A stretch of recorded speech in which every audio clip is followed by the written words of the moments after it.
Hello friends, बहुत बहुत स्वागत है आपका हमारे YouTube चैनल पे ABC टेक इंस्टीट्यूट पे। मैं सूरज झा आज आपको बताऊंगा कि LED टीवी में किस टाइप से बैकलाइट सेक्शन काम करते हैं और LCD टीवी में किस टाइप से बैकलाइट सेक्शन काम करते हैं। तो फ्रेंड्स, आपको अगर वीडियो पसंद आए तो लाइक करें, कमेंट करें और ज़्यादा से ज़्यादा शेयर करें। और आपको किसी भी तरह का टेक्निकल कोर्स करना हो, जैसे लैपटॉप, डेस्कटॉप, मोबाइल का, AC का या वॉशिंग मशीन का, ई रिक्शा कंट्रोलर का, LED LCD टीवी का, प्रिंटर का, तो आप हमारे यहाँ आके दिए गए स्क्रीन पे नंबर पे भी आप संपर्क कर सकते हो या फिर आके आप यहाँ पे डेमो क्लास ले सकते हो। तो आइए दोस्तों, हम सबसे पहले आपको स्कीमेटिक डायग्राम के थ्रू आज बताएंगे कि जो हमारे पुराने समय में आने वाली LCD टीवी होती थी, उस टीवी में बैकलाइट इन्वर्टर कार्ड जो है वो किस टाइप से काम करती थी, और उसके बारे में हम एक एक चीज step by step easy way में समझाने की कोशिश करेंगे कि आपको आसान भाषा में कैसे ये काम करती है।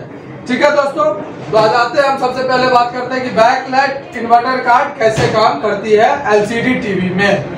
ये केवल LCD टीवी में आते हैं क्योंकि उस टाइम में LCD टीवी में CCFL का यूज किया जाता था, जो हमारे हाई कंज्यूम वोल्टेज पे चलते थे, जिससे वोल्टेज ज्यादा खाती थी, यानी कि हमारी वाट ज्यादा खाती थी, बिजली कंज्यूम ज्यादा होती थी। तो अब तो हमारे LCD टीवी में बैकलाइट ड्राइवर आ रहे हैं, मतलब वो कम मान लो ये स्ट्रिप वाली काम कर रही है, ये हमारी CFL वाली है।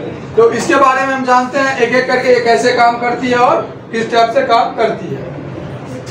तो देखिए, जैसे कि हमने बताया कि ये हमारा आ गया सबसे पहले स्कीमेटिक डायग्राम हम समझते हैं शुरू से लेके इसका आउटपुट कनेक्टर तक, एक एक चीज एक लाइन बाय लाइन पहले आप ध्यान से देखना और फिर आप इसे ट्रेस करने आपको आसानी हो।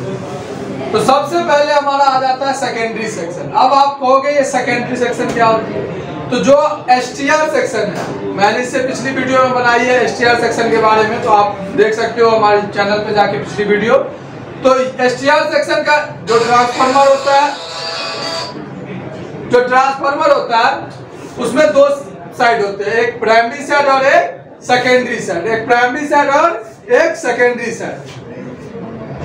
तो ये हमारा प्राइमरी इधर हो जाता है और ये सेकेंडरी होता है। ये सेकेंडरी साइड में क्या होती है, हमारा आउटपुट वोल्ट है, यहाँ से हमारा AC निकलता है। तो AC को हम क्या करते हैं, यहाँ पे डायोड लगा के उसे DC में भेजा जाता है। तो जो हमारा D1 है और D2, तो D1 कहाँ के लिए बनाती है, बैकलाइट के लिए, D1 बनाती है बैकलाइट के लिए।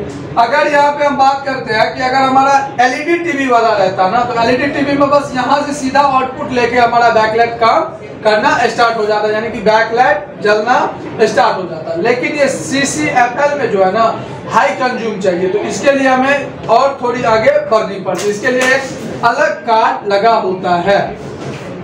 तो ये हमारा D1 जो है ये बैकलाइट के लिए बनाता है, और D2 जो है वो हमारा 12 वोल्ट या 5 वोल्ट लॉजिक कार्ड के लिए बनाता है। ठीक है, तो हम अभी बात करेंगे बैकलाइट के लिए। आपको नेक्स्ट वीडियो में हम बताएंगे कि लॉजिक कार्ड में कौन सी वोल्टेज आती है, 12 वोल्ट और 5 वोल्ट से कैसे कितनी वोल्टेज बनते हैं, कैसे काम होती है, वो आपको हम नेक्स्ट वीडियो में बताएंगे। ठीक है दोस्तों, तो आइए अब यहाँ से जैसे ही हमारा लाइन जाता है ये बैकलाइट ऑन करने के बाद, तो ये हमारा यहाँ पे एक कैपेसिटर लगा रहता है, पोलराइज कैपेसिटर, जो हमारा 35 वोल्ट लगभग 450 माइक्रोफैरेड के आसपास का लगा रहता है।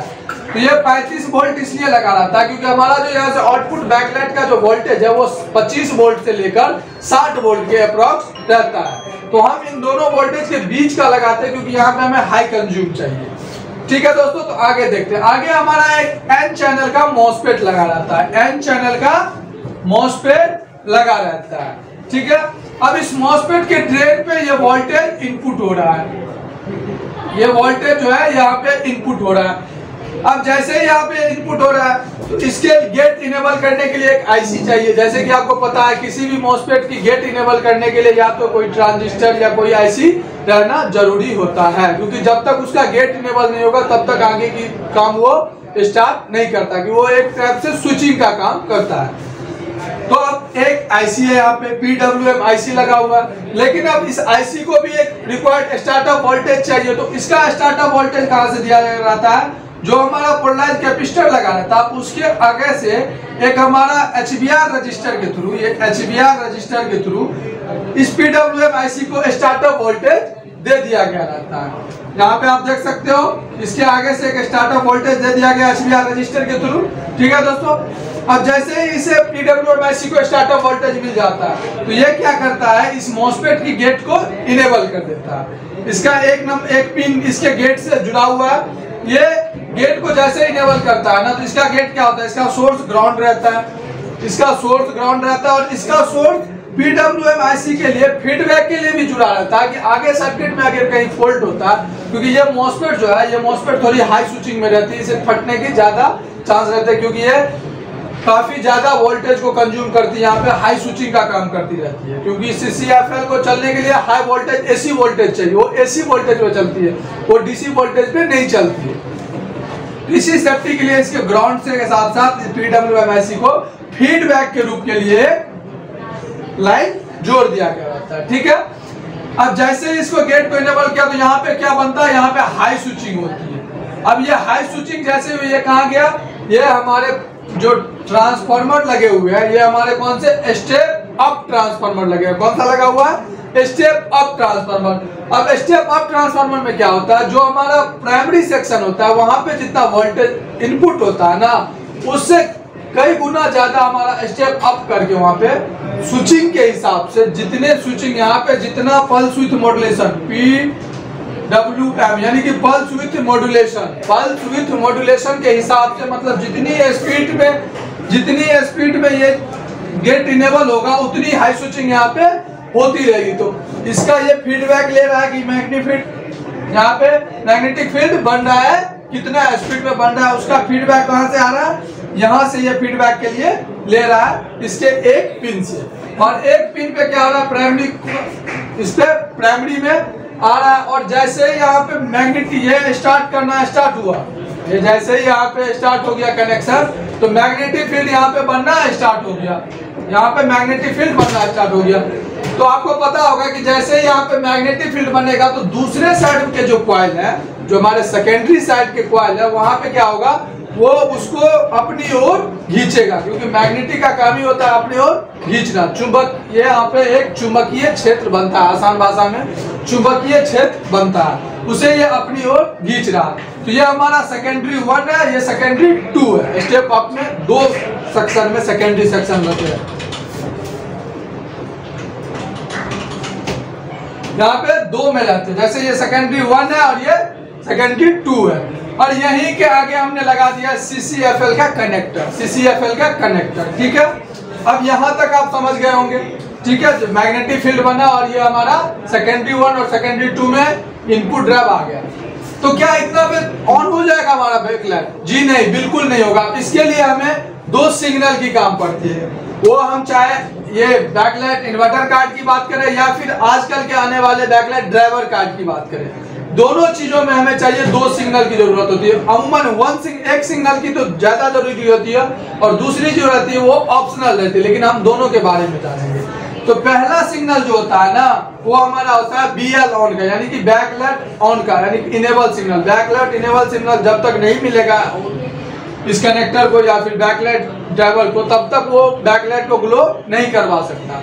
तो BL ऑन का सिग्नल जो है वो MSU से मिलता है। कहां से मिलता है? MSU से, माइक्रो कंट्रोलर यूनिट से, जो हमारा मेन चिप रहता है उससे मिलता है। जैसे कि हमारे टीवी में, आपके टीवी के बोर्ड आपने देखा होगा, तो ये हमारे इसके अंदर ये हमारे पास कॉम्बो बोर्ड है, लेकिन आप किसी भी बोर्ड में देखोगे तो लॉजिक कार्ड में लगे रहते हैं main chip, main controller unit, macro controller unit. ये हमारे मैक्रो कंट्रोलर यूनिट, यहीं से हमारी सारी चीजें कंट्रोल होती है। तो यहाँ से हमारे 2 सिग्नल निकलते हैं। पहला निकलता है BL ऑन का, या फिर ऑफ लिखा रह सकता है, या ऑन ऑफ लिखा रह सकता है, या फिर इनेबल सिग्नल रह सकता है। ये हमारा 3.3 वोल्ट या फिर 5 वोल्ट हो सकते हैं, अकॉर्डिंग टू टीवी इंच। कितने इंच का टीवी है उसके हिसाब से ये रहती है। अगर ये चीज नहीं मिल रही है MSU, तो इसको कैसे पास करते हैं, ये चीज हम आपको बताते हैं। नेक्स्ट वीडियो में हम इस पर बात करेंगे कि इसको कैसे पास करेंगे। अगर ये MSU से ब्रेक हो रहा है, कि MSU से ये सप्लाई नहीं बन रही, तो इसकी तो सबसे ज्यादा जरूरी होती है। जब तक ये सिग्नल नहीं बनेगा तब तक हमारा बैकलाइट ऑन नहीं होगा। तो हम आपको नेक्स्ट वीडियो में बताएंगे कि ये अगर सिग्नल नहीं मिल रहा तो हम इस सिग्नल को कैसे अपने से जनरेट करते हैं खुद से कैसे सिग्नल बनाते हैं और कैसे बैकलाइट को ऑन करते हैं, अभी बात करते हैं हम। दूसरा हमारा जो होता है वो होता है हमारा डीम डिस्प्ले और एडजस्ट का। ये दो नाम से जाने जाते हैं, एडजस्ट, डीम डिस्प्ले या screen of on, screen of on या लो हाई, ये 4-5 नाम से इसे जाना जाता है। ये वोल्टेज भी हमारा 3.3 और 5 वोल्ट में बनते हैं। ये दोनों सप्लाई हमारे 3.3 और 5 वोल्ट में बनते हैं। ठीक है दोस्तों, अब हम बात करते हैं ये दोनों सप्लाई को बनने के लिए हमें एमएसयू की जरूरत पड़ती है। एमएसयू हमारा कहां से जुड़ा रहता है, लॉजिक कार्ड से, लेकिन इन्वर्टर कार्ड हमारा सेपरेट बोर्ड में लगा रहता है। कहां पे लगा रहता है, सेपरेट बोर्ड में लगा रहता है। ये हमारा एक सेपरेट बोर्ड अलग से रहता है, इसके लिए लगा रहता है। अगर ये हमारा सेक्शन काम नहीं कर रहा तो सबसे पहले हम क्या चेक करते हैं, तो सबसे पहले हम मॉसफेट चेक करते हैं। उसके अलावा ये जो हमारा ग्राउंड है ना, ये हमारा एलवीआर रजिस्टर के साथ एक ग्राउंड रहता है। किसके साथ ग्राउंड रहता है, एलवीआर रजिस्टर के साथ ग्राउंड रहता है। तो ये ज्यादा चांस फटता है, फट जाता है, ये कनेक्शन कट जाता है। तो हम सबसे पहले मॉसफेट को चेक करते हैं कि एलवीआर के साथ तो नहीं कट गया। लेकिन अगर ये सेक्शन बिल्कुल काम नहीं कर रहा है, बिल्कुल काम नहीं कर रहा है, तो इसमें हम इसको कैसे ऑन कर सकते हैं, एक मॉड्यूल लगा के। ये आपको हम नेक्स्ट वीडियो में बताएंगे। अगर आप इसमें इंटरेस्टेड हो तो आप कमेंट करके जरूर बताना।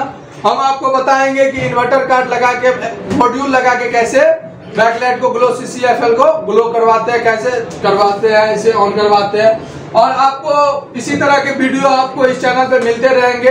आपको अगर हमारे साथ किसी भी तरह का टेक्निकल कोर्स करना है तो आप हमारे साथ मिल सकते हो और दिए गए स्क्रीन के नंबर पे आप विजिट कर सकते हो। हमारा ब्रांच उत्तम नगर में है, मेट्रो गेट नंबर 2 पे, उत्तम नगर ईस्ट में। तो आप आ सकते हो। हमारे यहाँ laptop, desktop, printer, LED, LCD TV, CCTV camera, mobile, AC, PCB, e rickshaw controller, AC washing machine, mechanical, सारी तरह का कोर्स किया जाता है। चिप लेवल कोर्स करवाया जाता है यहाँ पे फुल्ली प्रैक्टिकल क्लास करवाया जाता है। आप हमारे स्टूडेंट से फीडबैक ले सकते हो। तो आप कमेंट करना कि आपको नेक्स्ट किस टॉपिक पे वीडियो चाहिए, मैं आपको उस पर बनाऊंगा। ठीक है, तो अभी के लिए इतना ही। वीडियो पसंद आए तो लाइक करें, सब्सक्राइब करें और ज्यादा से ज्यादा शेयर करें। Thank you.